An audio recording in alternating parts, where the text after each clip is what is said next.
Experts have been weighing in on the U.S. vice presidential debate, a key highlight this week of the U.S. election campaign 2020. Hello and a very warm welcome to WION-VOA Co-Production, our weekly special on U.S. election in collaboration with Voice of America. I'm Akanksha Swaroop.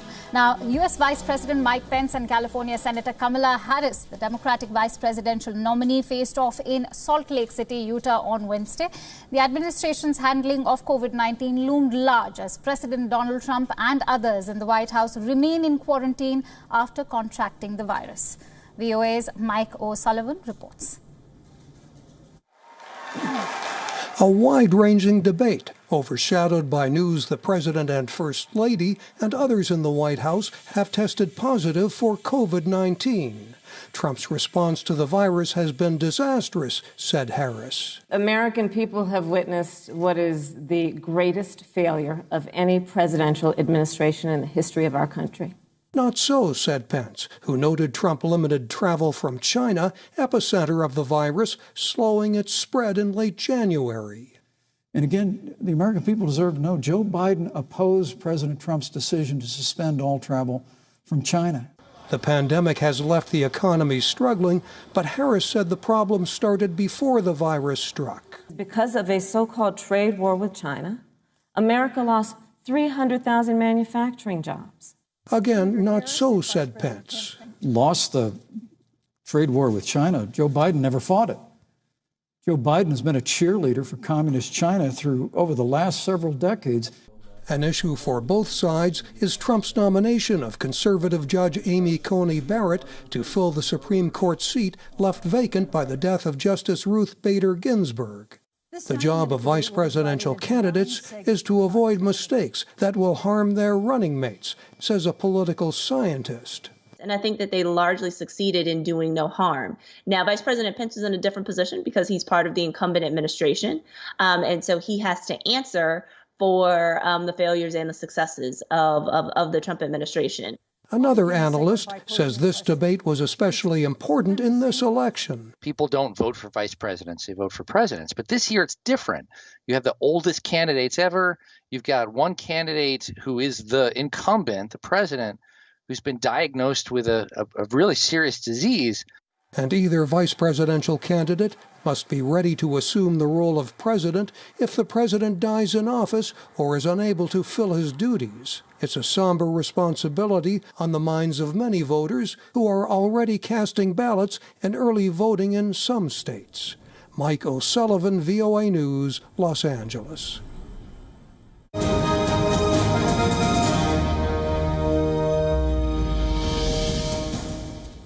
To put the vice presidential debate into perspective, I'm joined in by Voice of America's Nova Purvadi, who's joining us live from Washington, D.C. at this hour. Nova, as individuals who are not on the top of the ticket, how much of an interest did the debate garner this time?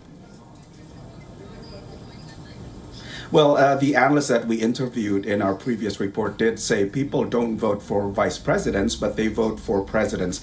Nevertheless, there's always some interest in the running mate, who, as we also noted, could be called on to the top of the ticket should anything happen. Now, let's see the numbers here. According to Nielsen ratings, the number of viewers for the vice presidential debate on Wednesday night was over 57 million viewers.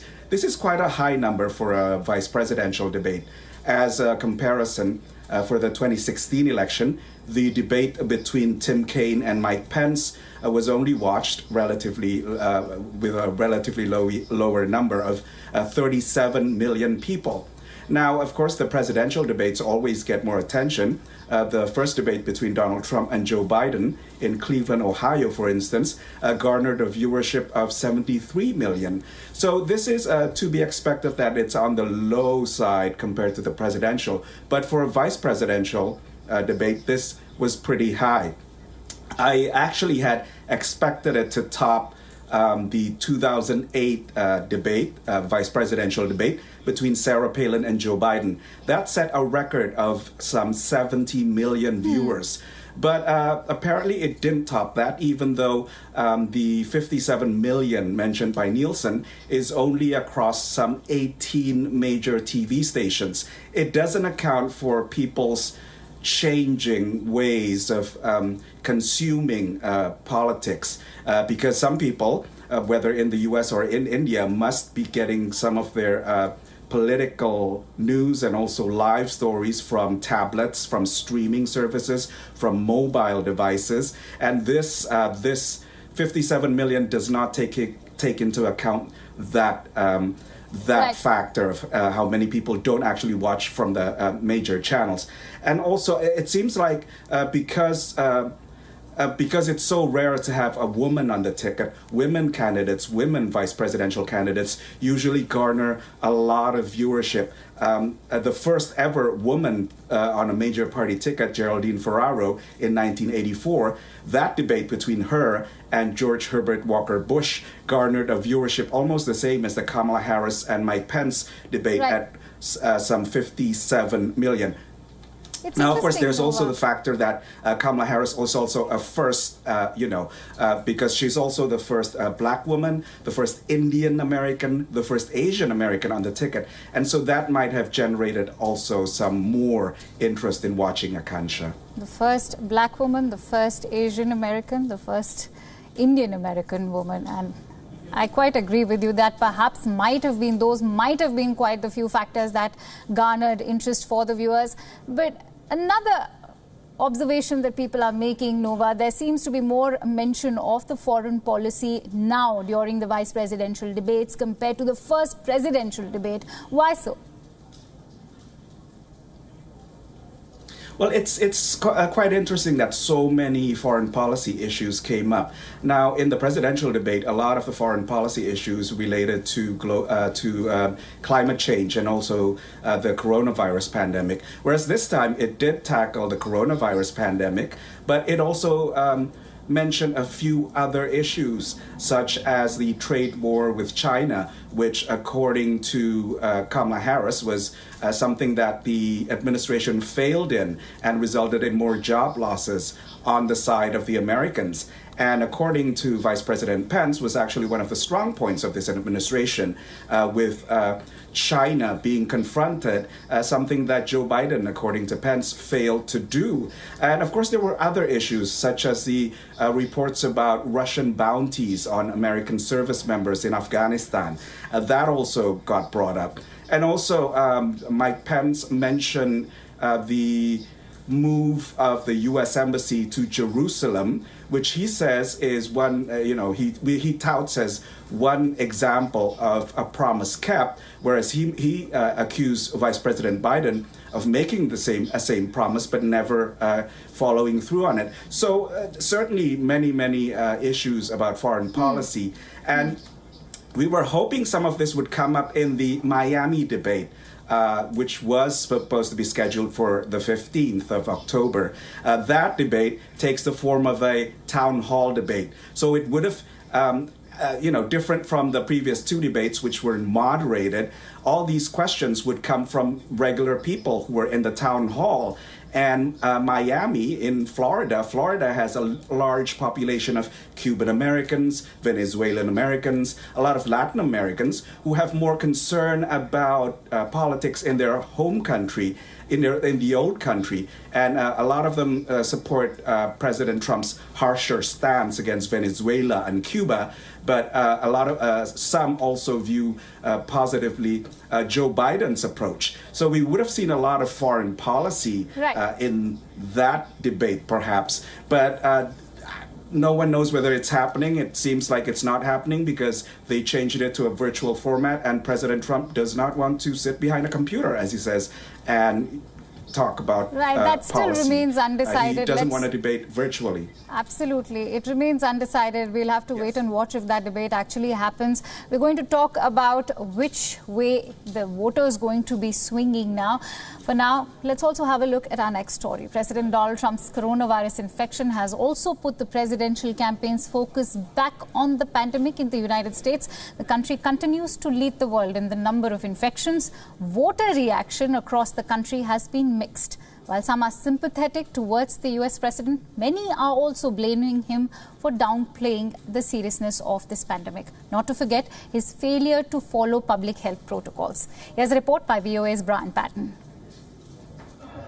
Over the weekend, President Trump's supporters gathered outside of Walter Reed Military Medical Center in suburban Maryland as the president was undergoing coronavirus treatment to wish him a speedy recovery. He's strong, he's a fighter, so I have every hope, but obviously they need to take every precaution. On Sunday, supporters cheered as Trump briefly emerged from the hospital to wave at the crowd from his motorcade, but some medical experts raised concerns that 2 Secret Service agents were riding in the vehicle with the infected president. A new Reuters poll indicates the outpouring of concern for the president's well-being may not have helped his re-election campaign, with Democratic candidate Joe Biden increasing his lead nationally to 10 percentage points over Trump. And in the same poll, nearly 2/3 of respondents thought the president, who has held crowded events and mocked the wearing of masks, probably would not have been infected if he had taken the virus more seriously. Across the country, voters critical of the president have tempered their concern for his health with harsh criticism for what they see as his reckless behavior. In Wisconsin, I don't want the man to die from it, and I know he's starting to show symptoms, but I hope he gets a good case of it so he understands how people are suffering and dying and realize how serious it really is. And in Virginia, where early voting in the presidential election has already begun. On the one hand, people may feel sympathetic toward him. On the other hand, people may think it's ironic since he's been so anti-mask and all of that. For its part, the Trump campaign defends the president's efforts to limit the pandemic's impact on the economy. We can't all just stay in our basement for the rest of our lives. We have to get out there and live our lives and take this on, develop the vaccine, develop more therapeutics, and defeat it. While the Trump campaign has been mostly sidelined as he recuperates from COVID-19, Biden continues to hold a mix of socially distanced and virtual events where he underscores the seriousness of the pandemic. Brian Padden, VOA News, Washington.